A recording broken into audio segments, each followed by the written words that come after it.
hard to breathe, but that's alright. Hush.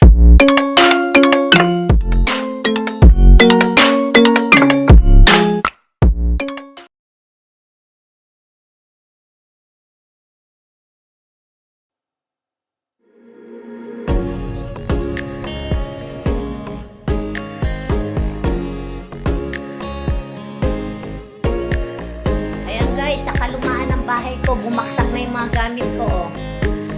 Bumaksak na guys. Wala na kasing kasama si nanay eh. Kaya ayan, nakiusap lang yung aking anak dito sa kay tatay na ano.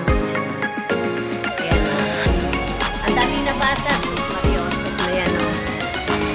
Dami pong nabasag. Grabe. Puro basag na lahat. Buti ka mo, wala ko dyan, di ako nagsasaing. Pinagahadya pa ako. Okay, yung aga-aga pa na pumanik ka nun eh.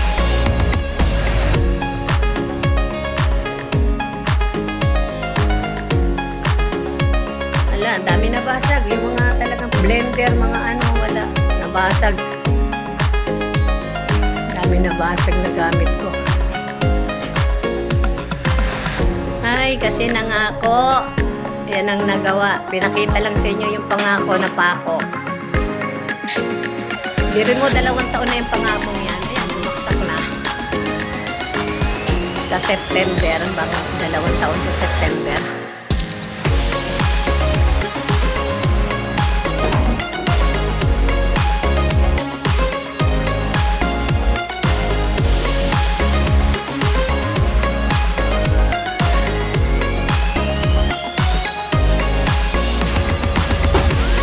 Kailangan lang niya kasi may katulong dyan sa pag-alis niya eh. Saka sa pagbaba sa hagdanan. Kaya lang anong gagawin ko ngayon dyan sa mga gamit na yan. Saan ko yung pagtakak ko. Kunin nyo na lang lahat nga yan. Hindi mo mapapakinabangan yun. Okay. Katiyanan ninyo nila. Nila early. Yung isa naman lalaki naman yun. Wala namang mga anak.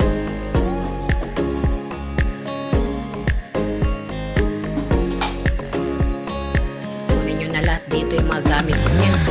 Wala na rin naman akong paglalagyan niyan.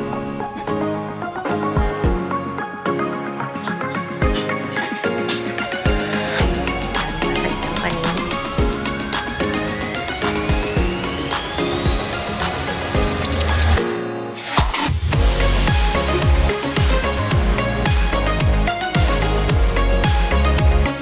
Hindi mo narinig ang lakas ng lagabuga.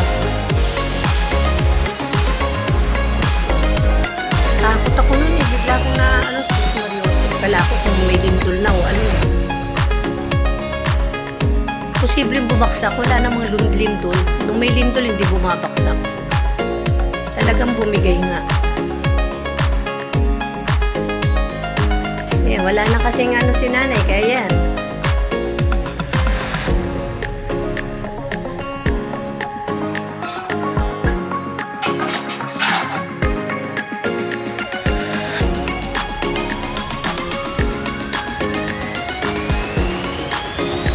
Matitino na basag. Sus Mariosep. Yan na lang natira. Natira.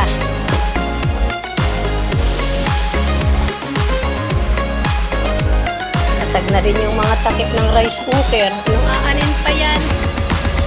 Ay nako, tatapon na lahat.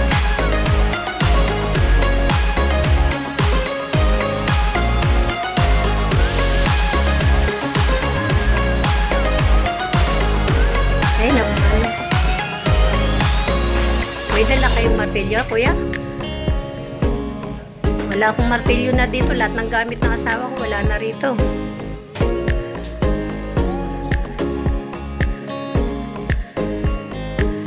Hindi lang yata martilyo kailangan dyan eh. Ano pang kailangan dyan? Ha? Oh, wala na akong gamit dito. Biglang nawala pati gamit ng asawa ko.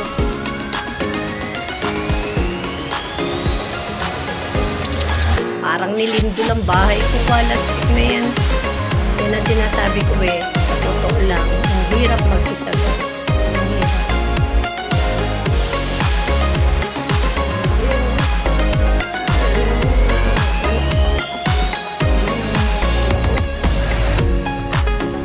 Buti ka mo wala ng grocery, ubos na yung grocery.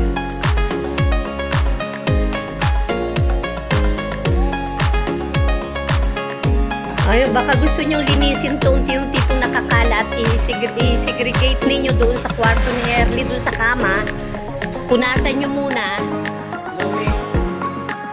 Punasan nyo muna. Dahil hindi pwede nandyan yan everyday.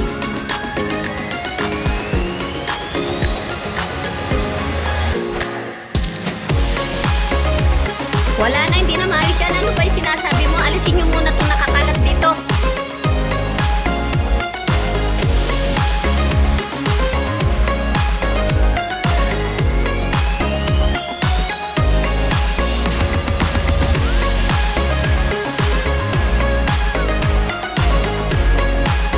Tulungan nyo na dun yung isa sa inyo, tulungan nyo muna dun.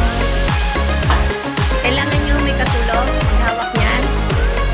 Ayan o, yung isang kamay kasi nga nakahawak dun sa isa.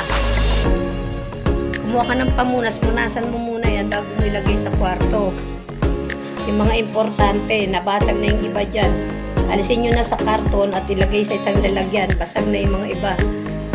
Uy, alisin nyo na sa karton yan. Tignan nyo dun. Kahit na, alisin mo na sa karton yan. Baka mabaksakan kayo.